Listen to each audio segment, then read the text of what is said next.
ನೋಡ್ರಿ, ಪ್ರಜಾಪ್ರಭುತ್ವದಲ್ಲಿ ಯಾರನ್ನು ಮಾಡಬೇಕು ಮಾಡಬಾರ್ದು ಅನ್ನೋದು ಶಾಸಕರು ಮತ್ತು ಇಲ್ಲಿರುವಂಥ ಜಿಲ್ಲಾ ಅಧ್ಯಕ್ಷರುಗಳು ನಿರ್ಧಾರ ಮಾಡ್ತಾರೆ. ಒಂದು ಸಲ ವಿಜೇಂದ್ರ ಅವ್ರನ್ನ ರಾಷ್ಟ್ರೀಯ ಕಾರ್ಯಕಾರಿಣಿಯಲ್ಲಿ ರಾಷ್ಟ್ರೀಯ ಅಧ್ಯಕ್ಷರು ನಡ್ಡಾ ಅವರು ಆಯ್ಕೆ ಮಾಡಿದ್ಮೇಲೆ ಅದನ್ನು ಯಾರು ಪ್ರಶ್ನೆ ಮಾಡಬಾರ್ದು.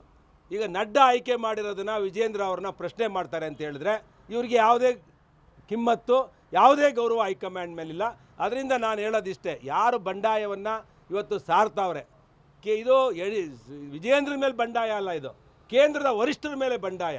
ಯಾಕೆಂದರೆ ನೀವು ಮಾಡಿರೋದು ಸರಿಗಿಲ್ಲ ಅಂತೇಳಿ ಅವ್ರನ್ನ ಪ್ರಶ್ನೆ ಮಾಡುವಂಥದ್ದು. ಇದು ಸೀರಿಯಸ್. ಇದು ಪಾರ್ಟಿ ನಾನು ಹೇಳೋದು ಏನಂತ ಅಂದರೆ, ಬಿ ಜೆ ಪಿಯ ವರಿಷ್ಠರಿಗೆ ಹೇಳೋದು ಏನಂದರೆ, ನಿಮ್ಮ ಆದೇಶವನ್ನು, ನಿಮ್ಮ ಒಂದು ಅಭಿಪ್ರಾಯವನ್ನು, ನಿಮ್ಮ ಒಂದು ಆದೇಶವನ್ನು ಪ್ರಶ್ನೆ ಮಾಡ್ತಾ ಇದ್ದಾರೆ ವಿಜೇಂದ್ರನ ಆಯ್ಕೆಯನ್ನು ಅಂತ ಹೇಳಿದ್ರೆ ಇದು ನಿಮ್ಮ ವಿರುದ್ಧ, ಇದು ವಿಜೇಂದ್ರನ ವಿರುದ್ಧ ಅಲ್ಲ. ಅದರಿಂದ ನಾನು ಕೇಂದ್ರದ ವರಿಷ್ಠರಿಗೆ ಹೇಳೋದು ಏನಂತ ಹೇಳಿದ್ರೆ, ಯಾರು ನಿಮ್ಮ ಆದೇಶವನ್ನು, ನಿಮ್ಮ ಅಧ್ಯಕ್ಷರನ್ನು ಆಯ್ಕೆ ಮಾಡೋದು ವಿಜೇಂದ್ರನ ಪ್ರಶ್ನೆ ಮಾಡ್ತಾ ಇದ್ದಾರೆ, ನಿಮ್ಮನ್ನು ಅವ್ರ ಮೇಲೆ ಶಿಸ್ತಿನ ಕ್ರಮ ತಗೋಬೇಕು ಅಂತೇಳಿ ನಾನು ಆಗ್ರಹ ಮಾಡ್ತೇನೆ. ಯಾವನ್ರಿ ಯಾವನ್ಗೂ ಈ ತುಮಕೂರು ಕರ್ನಾಟಕ ರಾಜ್ಯದ ರಾಜಕಾರಣದಲ್ಲಿ ಯಡಿಯೂರಪ್ಪನವ್ರನ್ನ ಪ್ರಶ್ನೆ ಮಾಡೋಕ್ಕೆ ಯಾವನಿಗೂ ನೈತಿಕತೆ ಇಲ್ಲ. ಯಾವುದೇ ದೊಡ್ಡ ಲೀಡರ್ ಇರ್ಬೋದು, ಬಡ ಲೀಡರ್ ಇರ್ಬೋದು, ಯಾರು ಕೂಡ ಕರ್ನಾಟಕದಲ್ಲಿರುವಂಥವ್ರು ಯಡಿಯೂರಪ್ಪನವ್ರನ್ನ ನೈತಿಕತೆಯನ್ನು, ರಾಜಕೀಯವನ್ನು ಪ್ರಶ್ನೆ ಮಾಡಿದ್ರೆ ಅದು ನೆಟ್ಟಿಗಿರಲ್ಲ. ಯಾರೇ ಹಬ್ಬ ಸೂಜಿ ಮನೆಯಷ್ಟು ಯಡಿಯೂರಪ್ಪನವ್ರಿಗೆ ಅವಮಾನ ಆದರೆ ಬೀದಿಗಿಳಿದು ಹೋರಾಟ ಮಾಡಬೇಕಾಗತ್ತೆ ಅನ್ನೋದನ್ನು ಎಚ್ಚರಿಕೆಯನ್ನು, ಈ ಯಾರು ಬಂಡಾಯವನ್ನು ಯಡಿಯೂರಪ್ಪನವ್ರ ಬಗ್ಗೆ ಮಾತಾಡ್ತಾರೆ ಅವ್ರಿಗೆ ಎಚ್ಚರಿಕೆ ಕೊಡೋಕ್ಕೆ ಇಷ್ಟಪಡ್ತೇನೆ. ಯಾರೇ ಇರ್ಬೋದ್ರಿ ಕರ್ನಾಟಕದಲ್ಲಿ, ಯಡಿಯೂರಪ್ಪನಿಗಿಂತ ನಾಯಕನೇನ್ರಿ? ಯಾರ್ರೀ ಒಬ್ಬ ಎಮ್ ಎಲ್ ಎ ಗೆಲ್ಸ್ಕೊಂಬರೋಕ್ಕೆ ತಾಕತ್ತಿರೋದು?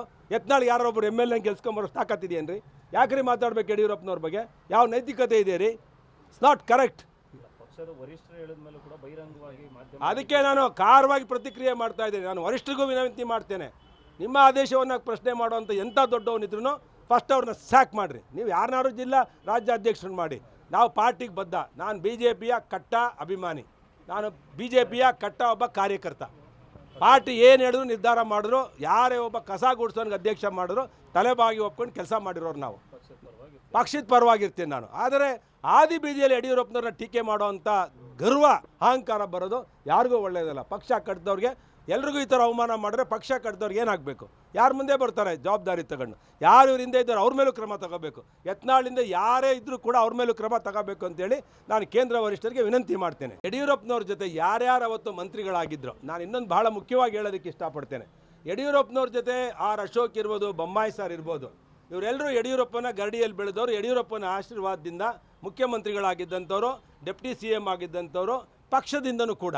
ಆದರೆ ಯಡಿಯೂರಪ್ಪನವ್ರಿಗೆ ಟೀಕೆ ಮಾಡಿದಾಗ ಯಾರೂ ಕೂಡ ಸುಮ್ಮನೆ ಕೂತ್ಕೋಬಾರ್ದು. ಯಡಿಯೂರಪ್ಪನವ್ರ ಜೊತೆ ಯಾರ್ಯಾರು ಕ್ಯಾಬಿನೆಟ್ ಮಂತ್ರಿಗಳಿದ್ರು, ಯಾರ್ಯಾರು ಅಧಿಕಾರ ಅನುಭವಿಸಿದ್ರು, ಅವರೆಲ್ಲರೂ ಕೂಡ ಮಾತಾಡೋಂಗೆ ಆಗಬೇಕು. ಅಂದರೆ ಯಡಿಯೂರಪ್ಪನವ್ರ ರಕ್ಷಣೆಗೆ ಎಲ್ಲರೂ ಬರಬೇಕು. ಯಾರೊಬ್ಬ ಸುರೇಶ್ ಗೌಡ ಅಲ್ಲ, ಯಡಿಯೂರಪ್ಪನವ್ರ ಹತ್ರ ಎಲ್ಲರೂ ಅಧಿಕಾರವನ್ನು ಅನುಭವಿಸ್ತಾರೆ. ಇವತ್ತು ಬಾಯಿ ಮುಚ್ಕೊಂಡು ಕೂತವ್ರೆ. ಅವ್ರಿಗೆ ಅವಮಾನ ಮಾಡುವಂಥ ಕೆಲಸ ಆದಾಗ ಪಕ್ಷದವ್ರು ಎದ್ದು ನಿಂತು ಹೋರಾಟ ಮಾಡಬೇಕು.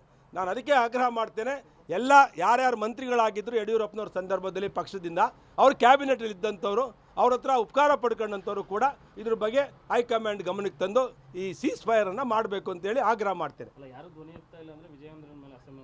ಯಾಕೆ ಅಸಮಾಧಾನ ರೀ? Is A youngster, we required A youngster. ಯಾರು ಮುತ್ಕೊಂಡು ತಂದು ಕುಣಿಸೋಕ್ಕಾಗುತ್ತಾ?